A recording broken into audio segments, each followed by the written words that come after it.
Hi friends, என்னோடய ஸ்டைலில் வெண்டைக்காய் புளிக்குழம்பு எப்படி செய்யலான்னு பார்க்கலாம் வாங்க. நீங்களும் செஞ்சு பாருங்கள், உங்களுக்கும் பிடிக்கும். வெண்டைக்காய் புளிக்குழம்பு செய்ய ஸ்டவ் ஆன் பண்ணி பாத்திரத்தை எடுத்து வச்சுக்கோங்க. தேவையான அளவு எண்ணெய் ஊற்றிக்கோங்க. எண்ணெய் நல்லா ஹீட் ஆனதும் நான் 300 கிராம் வெண்டைக்காய் எடுத்து வச்சுருக்கேன். இப்போ இந்த வெண்டைக்காய் எண்ணெயிலே போட்டுடலாம். 2 வதக்கிக்கோங்க. 1/4 டீஸ்பூன் மஞ்சள்தூள் போட்டுக்கோங்க. வெண்டைக்காயில் இருக்க பச்சை நிறம் மாறாமல் இருக்க மஞ்சள்தூள் கொஞ்சம் ஆட் பண்ணிக்கோங்க. இது ரொம்ப வறுக்க வேணாம், லேசாக வறுத்தா போதும். பாருங்கள், இப்படி வறுக்கும்போது வெண்டைக்காயில் இருக்கிற வளவளப்பு போயிடும். இப்போ இது தனியாக ஒரு பிளேட்டில் எடுத்து வச்சுக்கிறேன். இப்போ இது எண்ணெயில் 1/2 டீஸ்பூன் கடுகு, 1/2 டீஸ்பூன் வெந்தயம், 1 டீஸ்பூன் சீரகம், 1/2 டீஸ்பூன் மிளகு, 2 வரமிளகாய், 1 கொத்து கருவேப்பிலை, 10 சின்ன வெங்காயம் நறுக்கி போட்டிருக்கேன்.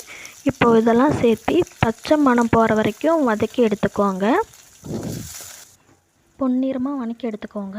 இந்த ஸ்டேஜில் 3 தக்காளி பழம் அரைச்சி எடுத்து வச்சுருக்கேன், அதையும் இதில் சேர்த்திக்கோங்க. தக்காளியோட பச்சை மணம் போகிற வரையும் வதக்கிக்கோங்க. இப்போ இது ஒரு 2 நிமிஷத்துக்கு க்ளோஸ் பண்ணி விடுங்க. 2 நிமிஷம் ஆயிடுச்சு.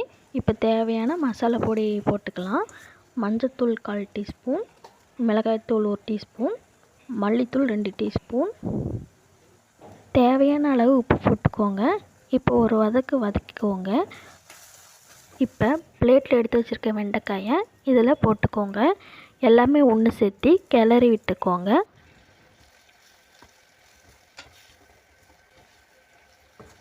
பாருங்கள், இந்த மாதிரி எண்ணெய் பிரிஞ்சு வரணும். இந்த ஸ்டேஜில் லெமன் சைஸில் ஒரு புளி கரைச்சி எடுத்து வச்சுருக்கேன், அது இதில் சேர்த்திக்கோங்க. இப்போ குழம்புக்கு தேவையான தண்ணி ஊற்றிக்கிறேன். நான் தண்ணி லைட்டாக தான் ஊற்றுறேன், அப்போ தான் குழம்பு நல்லா திக்காக இருக்கும், நல்லாவும் இருக்கும். இதை எப்படியே விட்டுருங்க, குழம்பு நல்லா கொதிச்சு வரும். பாருங்கள், குழம்பு நல்லா கொதிச்சு வந்துருச்சு.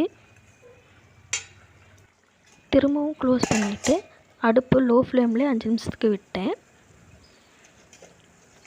பாருங்கள், குழம்பு எவ்வளோ அழகாக எண்ணெய் பிரிஞ்சு வந்திருக்கு.